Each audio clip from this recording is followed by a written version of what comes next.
കേരളത്തിലെ 10 വർഷം മുമ്പുണ്ടായിരുന്ന UDF ഭരണവും ഇന്നത്തെ കേരളവും തമ്മിൽ താരതമ്യപ്പെടുത്തുക എന്നത് ജനങ്ങൾക്ക് പറ്റാത്ത കാര്യമൊന്നുമല്ല. അന്നുണ്ടായിരുന്നവർ തന്നെയാണല്ലോ ഇന്നുമുള്ളവരിൽ ഭൂരിപക്ഷവും. ചില മിനിമം കാര്യങ്ങൾ നമ്മൾ മനസ്സിലാലോചിച്ചാൽ മതി. കേരളത്തിലെ സ്കൂളുകളുടെ അവസ്ഥ, 10 വർഷം മുമ്പുണ്ടായിരുന്ന കേരളത്തിലെ സ്കൂളുകളുടെ അവസ്ഥയും ഇന്നത്തെ അവസ്ഥയും തമ്മിൽ എന്തെങ്കിലും ഒരു താരതമ്യം സാധ്യമാണോ? കേരളത്തിലെ സ്കൂളുകളുടെ ഭൗതിക സാഹചര്യങ്ങളുടെ കാര്യത്തിലാകട്ടെ, കുട്ടികൾക്ക് ലഭിക്കുന്ന പാഠപുസ്തകങ്ങളുടെ കാര്യത്തിലാകട്ടെ, കുട്ടികൾക്ക് ലഭിക്കുന്ന ഭക്ഷണത്തിൻ്റെ കാര്യത്തിലാകട്ടെ, ടീച്ചേഴ്സിൻ്റെ കാര്യത്തിലാകട്ടെ, ഈ നടത്തിയിരിക്കുന്ന സിലബസ് പരിഷ്കരണങ്ങളുടെ കാര്യത്തിലാകട്ടെ, എന്തെങ്കിലും ഒരു പരാതി രേഖപ്പെടുത്താനില്ല എന്നു മാത്രമല്ല, കേരളത്തിൻ്റെ ചരിത്രത്തിലെ തന്നെ ഏറ്റവും മികച്ച മുന്നേറ്റമാണ് കേരളത്തിലെ സ്കൂളുകൾക്കകത്ത് നടന്നത്. 10 വർഷം മുൻപ് അടച്ചുപൂട്ടൽ ഭീഷണിയിലായിരുന്ന ഒരു സ്കൂളുകളും അടച്ചുപൂട്ടപ്പെട്ടില്ല എന്ന് മാത്രമല്ല, മുൻപൊരിക്കലും ഇല്ലാത്ത വിധം പൊതുവിദ്യാലയങ്ങളിലേക്ക് കുട്ടികൾ ഒഴുകിയെത്തുന്ന കാഴ്ചയാണ് ഇപ്പോൾ കേരളത്തിൻ്റെ പൊതുവിദ്യാഭ്യാസ രംഗത്തിൽ കാണാനുള്ളത്. ഈ സാംസ്കാരിക പ്രമുഖർക്ക് ഉറപ്പ് കൊടുക്കാനാവുമോ? തുടർന്ന് വലതുപക്ഷമാണ് ഭരിക്കുന്നത് എങ്കിൽ ഇന്നത്തെ നിലയ്ക്ക് ഈ സ്കൂളുകൾ നിലനിൽക്കും എന്നൊരു ഉറപ്പെങ്കിലും, ഇതിനേക്കാൾ മുന്നോട്ട് കൊണ്ടുപോകേണ്ടേ ഇപ്പോൾ നിൽക്കുന്ന നിലയിൽ ഈ സ്കൂളുകൾ നിലനിർത്തുമെന്നൊരു ഉറപ്പ് ഈ സാംസ്കാരിക പ്രമുഖർക്ക് കൊടുക്കാൻ പറ്റുമോ? കോൺഗ്രസ്സിന് ഒരിക്കലും ഇടതുപക്ഷം ചെയ്തതുപോലെ ഇത്തരത്തിൽ സ്കൂളുകൾ നിലനിർത്തുക സാധ്യമല്ല എന്ന്. എന്തുകൊണ്ട് സാധ്യമല്ല? അത്തരത്തിലുള്ള ഒരു കാഴ്ചപ്പാടോ സ്കൂളുകളെ നിരന്തരമായി പരിശോധിക്കാൻ ആവശ്യമായ ഒരു സംഘടനാപരമോ ആശയപരമോ ആയ ശേഷിയോ കോൺഗ്രസ് ഒരു കാലത്തും പ്രദർശിപ്പിച്ചിട്ടില്ല. ഇനി സ്കൂളുകളെ എടുക്കണമെന്നില്ല, നിങ്ങൾ അംഗനവാടികളെ എടുക്കൂ. ഏറ്റവും അടിസ്ഥാനപരമായ വിദ്യാഭ്യാസ സ്ഥാപനം. കേരളത്തിലെ ഇന്നത്തെ മിക്കവാറും അംഗനവാടികളെല്ലാം സ്മാർട്ട് അംഗനവാടികളാണ്. കുട്ടികൾ ചെന്നാൽ അത്ഭുതപ്പെട്ടു പോകുന്ന സ്ഥലങ്ങളാണ് ഇന്നത്തെ അംഗനവാടികൾ. അത്ര മനോഹരമായി ഒരുക്കപ്പെട്ട അംഗനവാടികൾ. കേരളത്തിലെ അംഗനവാടികളെ സംരക്ഷിക്കാൻ യഥാർത്ഥത്തിൽ UDF ഗവൺമെൻറ്റിന് കഴിയുമോ?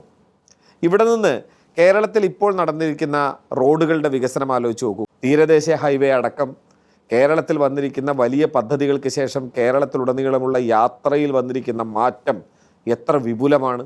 ഈ മാറ്റത്തെ ഇതേ അളവിൽ നിലനിർത്താൻ UDFന് കഴിയും എന്നൊരു ഉറപ്പ് കേരളത്തിലെ സാംസ്കാരിക പ്രമുഖർക്ക് കൊടുക്കാൻ പറ്റുമോ? കേരളത്തിൽ കഴിഞ്ഞ 10 വർഷത്തിനിടയ്ക്ക് ലഭിക്കപ്പെട്ട തൊഴിൽ സാധ്യതകളുടെ എണ്ണം എത്ര വിപുലമാണെന്നറിയാമോ? ഒരു വൈജ്ഞാനിക സമ്പദ് വ്യവസ്ഥയിലേക്ക് കേരളത്തെ മാറ്റുക എന്ന നിലയ്ക്ക് ആസൂത്രണത്തോടു കൂടി ഒരു പദ്ധതി മുന്നോട്ട് വയ്ക്കപ്പെടുമ്പോൾ ഇപ്പോൾ തുറക്കപ്പെട്ടിരിക്കുന്ന തൊഴിലവസരങ്ങളുടെ എണ്ണം, അഭ്യസ്തവിദ്യരായ കേരളത്തിലെ ഒട്ടനവധി യുവാക്കൾക്ക് തൊഴിൽ നൽകാനുള്ള വലിയ സാധ്യതകളുടെ വിപുലമായ ലോകം നമുക്ക് മുന്നിൽ കാണാൻ പറ്റും. അതിനെ എന്തിനെങ്കിലും അത്തരമൊരു പദ്ധതിയെ തുടർന്ന് മുന്നോട്ട് കൊണ്ടുപോകാൻ കോൺഗ്രസ്സിന് കഴിയും എന്നൊരു ഉറപ്പ് ഈ സാംസ്കാരിക പ്രവർത്തകർക്ക് യഥാർത്ഥത്തിൽ കൊടുക്കാൻ കഴിയുമോ? ആലോചിച്ച് നോക്കുക. യഥാർത്ഥത്തിൽ കോൺഗ്രസ് ഗവൺമെൻറ്റിൻ്റെ കാലത്ത് എങ്ങനെയാണ് കേരളത്തിലെ നിയമനങ്ങൾ നടക്കുന്നത്, എങ്ങനെയാണ് വിവിധ ഡിപ്പാർട്ട്മെൻറ്റുകൾ പ്രവർത്തിച്ചു കൊണ്ടിരിക്കുന്നത് എന്നതിനെക്കുറിച്ച് സാമാന്യ ബോധമുള്ള മലയാളികൾക്ക് എല്ലാവർക്കും അറിയാം. അവയെല്ലാം എത്ര കണ്ട് അഴിമതി നിറഞ്ഞതായിരിക്കുമെന്നും പണമുള്ളവർക്ക് മാത്രം ജീവിക്കാവുന്നൊരു കേരളം മാത്രമായിരിക്കും കോൺഗ്രസ്സിന് മുന്നിലുണ്ടാവുക എന്നും ഈ മലയാളികൾക്ക് മുഴുവൻ അറിയാവുന്നൊരു വാസ്തവമാണ്. എന്നാൽ കഴിഞ്ഞ 10 വർഷത്തിലെ LDF ഭരണത്തിൻ്റെ ഘട്ടം നോക്കൂ.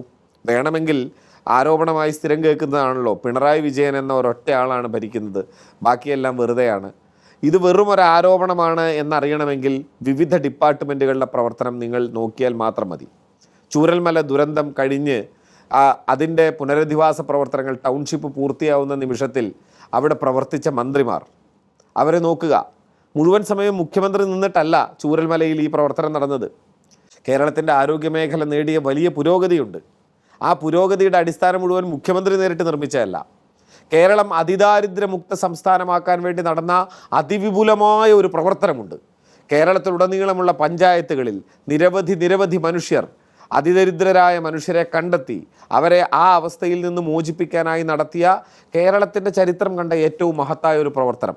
അത് മുഴുവൻ ഏകോപിപ്പിച്ചത് മുഖ്യമന്ത്രി മാത്രമല്ല. കേരളത്തിലെ അത്തരത്തിലുള്ള അനേകം പ്രവർത്തനങ്ങൾക്കകത്ത് കേരളത്തിലെ മന്ത്രിമാർ മാത്രമല്ല, കേരളത്തിലുടനീളമുള്ള സംഘടനാ സംവിധാനം, ഇടതുപക്ഷത്തിൻ്റെ സുശക്തമായ സംഘടിതമായ ചിട്ടയായ പ്രവർത്തനം, ഇവയെല്ലാം ചേർന്നാണ് ഇന്നത്തെ നാം കാണുന്ന കേരളത്തിൻ്റെ ചിത്രം രൂപപ്പെടുന്നത്.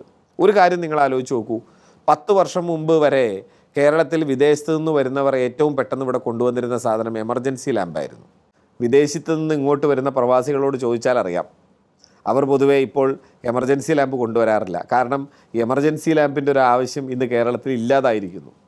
ഇത്തരത്തിൽ കേരളം നേടിയ ഏതെങ്കിലും നേട്ടങ്ങളെ ആ നിലയ്ക്കെങ്കിലും അതിൻ്റെ തുടർച്ച സാധ്യമാക്കാൻ ആവശ്യമായ എന്തെങ്കിലും ഒരു കോപ്പ് കേരളത്തിൻ്റെ വലതുപക്ഷത്തിൻ്റെ കയ്യിലുണ്ട് എന്ന് ഉറപ്പിച്ചു പറയാൻ കേരളത്തിൽ ഈ വിമർശനം ഉന്നയിക്കുന്ന തുടർഭരണം ആഗ്രഹിക്കാത്ത സാംസ്കാരിക ബുദ്ധിജീവികൾക്ക് കഴിയുമോ? ഇതൊന്നും കഴിയില്ല. എങ്കിലും വെറുതെ അങ്ങ് പറയുകയാണ്, തുടർഭരണം ഒരു പ്രശ്നമാണ്, അതുകൊണ്ട് മാറണം എന്നങ്ങ് പറയുകയാണ്. UDFൻ്റെ ഭരണകാലത്ത് മന്ത്രിമാരെ നിങ്ങൾ കണ്ടിട്ടില്ലേ? ഓരോ മന്ത്രിയും ഓരോ സ്വതന്ത്ര നാട്ടുരാജ്യത്തിലെ നാട്ടുരാജാക്കന്മാരായിരിക്കും. അവരുടെ സ്വതന്ത്ര നാട്ടുരാജ്യമാണ് ധനകാര്യം, ആഭ്യന്തരം, പൊതുമരാമത്ത്, തദ്ദേശ സ്വയംഭരണം എല്ലാം. ആ സ്വതന്ത്ര നാട്ടുരാജ്യത്തിൽ അവരുടെ നിയമങ്ങളാണ് നടപ്പിലാക്കപ്പെടുക. അവർക്കിഷ്ടക്കാരാണ് ആ വകുപ്പുമായി ബന്ധപ്പെട്ട എല്ലാ പ്രവർത്തനങ്ങളുടെയും ഉദ്യോഗസ്ഥരായി നിയമിക്കപ്പെടുക. അവർക്കിഷ്ടമില്ലാത്തവർ അവഗണിക്കപ്പെടും. എന്നാൽ ഈ കഴിഞ്ഞ ഇടതുമുന്നണിയുടെ ഭരണകാലത്ത് അത്തരത്തിലാണോ പ്രവർത്തനങ്ങൾ നടന്നത്? വിവിധ വകുപ്പുകൾ തമ്മിലുള്ള ഇൻ്റർ ഡിപ്പാർട്ട്മെൻ്റൽ വർക്ക് എന്നത് ഇത്രമാത്രം സജീവമായി നടന്ന ഒരു ഘട്ടം കേരളത്തിൻ്റെ ചരിത്രത്തിലില്ല. കേരളത്തിൽ ഇന്ന് നിലവിലുള്ള മിക്ക പദ്ധതികളും നിങ്ങൾ നോക്കുക. ഹരിത കേരള മിഷൻ നടന്നത് കേരളത്തിലെ ജലസേചന വകുപ്പ് മുതൽ തദ്ദേശ സ്വയംഭരണ വകുപ്പും ഇവയെല്ലാം ചേർന്നുകൊണ്ടാണ്. ഇത്തരത്തിലുള്ള വിവിധ ഡിപ്പാർട്ട്മെൻറ്റുകൾ ചേർന്നുകൊണ്ടല്ലാതെ കേരളത്തിലെ മിക്കവാറും ഒരു മിഷനും നടന്നിട്ടില്ല. അപ്പം അതിദാരിദ്ര്യമുക്ത സംസ്ഥാനമായി കേരളത്തെ മാറ്റുക എന്ന പ്രഖ്യാപനത്തിൻ്റെ ഭാഗമായി നടന്ന പ്രവർത്തനങ്ങൾ തദ്ദേശ സ്വയംഭരണ വകുപ്പാണ് നടത്തിയതെന്നാണ് നമ്മൾ കാണുക. എന്നാൽ തദ്ദേശ സ്വയംഭരണ വകുപ്പ് മാത്രമല്ല, എത്രയോ മനുഷ്യർക്ക് ചെറിയ സ്വയം തൊഴിലുകൾ കൊടുക്കണമായിരുന്നു. ആ സ്വയം തൊഴിലുകൾ കൊടുക്കുന്നതുമായി ബന്ധപ്പെട്ട സംരംഭങ്ങൾ വ്യവസായ വകുപ്പാണ് സപ്പോർട്ട് ചെയ്തിട്ടുള്ളത്. വ്യവസായ വകുപ്പും തദ്ദേശ സ്വയംഭരണ വകുപ്പും ചേർന്ന് നടത്തിയ പദ്ധതികളുടെ എണ്ണം എടുത്താൽ അത് തന്നെ ഒരു വലിയ ലിസ്റ്റുണ്ട്. ഇത്തരത്തിൽ നിരവധി പ്രവർത്തനങ്ങൾ, നിരവധി ഡിപ്പാർട്ട്മെൻറ്റുകൾ ചേർന്ന് നടക്കുക എന്നത് LDF ഗവൺമെൻറ്റിൻ്റെ കാലത്തല്ലാതെ ഒരു കാലത്തും സാധ്യമായിട്ടില്ല. കാരണം എന്താണെന്ന് വെച്ചാൽ കോൺഗ്രസ്സിലെ ഈ പരസ്പരമുള്ള ഓരോ നാട്ടുരാജാക്കന്മാരും എന്ന് അധികാരം കിട്ടിയോ അന്ന് അവർ തമ്മിലുള്ള പോരും തുടങ്ങിയിട്ടുണ്ട്. കോൺഗ്രസിൻ്റെ മന്ത്രിസഭ എന്നാൽ മന്ത്രിസഭയായി രൂപീകരിക്കപ്പെടുമ്പോൾ ഒരു മന്ത്രിസഭയായി നിൽക്കുകയും പിന്നീട് സ്വതന്ത്ര നാട്ടുരാജ്യങ്ങളായി നിൽക്കുകയും അവർ തമ്മിൽ അടികൂടുകയും ഒക്കെ ചെയ്യുന്ന ഒരു വിചിത്രമായ ലോകമാണ്. ആ ലോകത്തിൽ നമുക്കെല്ലാവർക്കും അറിയാമല്ലോ, ആരാണ് മുഖ്യമന്ത്രിയാവേണ്ടത് എന്ന കാര്യത്തിൽ ഒരു തീരുമാനമെടുക്കണമെങ്കിൽ ഇവർക്ക് എത്ര സമയം വേണ്ടിവരും. ഇപ്പോൾ കേരളത്തിൻ്റെ അടുത്ത മുഖ്യമന്ത്രി ആരാവണം എന്ന് തീരുമാനിക്കേണ്ട ഒരു സന്ദർഭം വന്നെന്ന് വിചാരിക്കുക. കോൺഗ്രസ് ജയിച്ചെന്ന് വെറുതെ അങ്ങ് സങ്കല്പിക്കുക. ജയിച്ചാൽ ആരാണ് മുഖ്യമന്ത്രി എന്നതിന് അടുത്ത ദിവസങ്ങളിലെങ്ങാനും ഒരു പ്രഖ്യാപനം ഉണ്ടാവുമെന്ന് നിങ്ങൾ കരുതുന്നുണ്ടോ? UDFൻ്റെ ചരിത്രം അറിയാവുന്നവർക്ക്, UDFൻ്റെ വർത്തമാനം അറിയാവുന്നവർക്ക് അങ്ങനെ ഒരു മറുപടി പറയാൻ പറ്റില്ല. കാരണം തീരുമാനമാവില്ല എന്ന് നമുക്കറിയാം. ഒരുപാട് പേർ ഇപ്പോഴേ കുപ്പായം തയ്പ്പിച്ചിരിപ്പാണ്.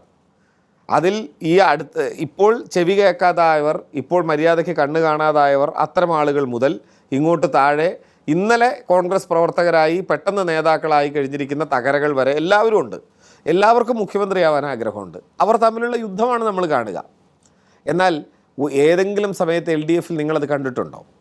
അങ്ങനെ ഉണ്ട് എന്ന് ഊഹിച്ചെടുത്ത് മാധ്യമങ്ങൾക്ക് അയാൾക്ക് മുഖ്യമന്ത്രി ആവാനൊരു ആഗ്രഹമുണ്ടെന്ന് ഞങ്ങൾക്ക് സൂചന അത്രേ എന്നൊക്കെ വെച്ച് വാചകങ്ങൾ അവസാനിപ്പിച്ചുകൊണ്ട് ഓരോ റിപ്പോർട്ട് എഴുതാം എന്നല്ലാതെ എപ്പോഴെങ്കിലും LDFൽ ആരാണ് മുഖ്യമന്ത്രി എന്ന ഒരു യുദ്ധം നമ്മൾ കാണുന്നുണ്ടോ? ഇല്ല.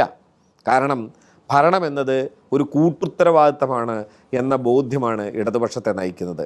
കോൺഗ്രസിനെ സംബന്ധിച്ചിടത്തോളം ഭരണം ഒരു കൂട്ടുത്തരവാദിത്തമല്ല. ഭരണം എന്നത് നാട്ടുരാജ്യങ്ങളുടെ സ്വതന്ത്ര ഭരണം പോലെ ഓരോ മന്ത്രിമാരുടെയും സ്വയംഭരണമാണ്.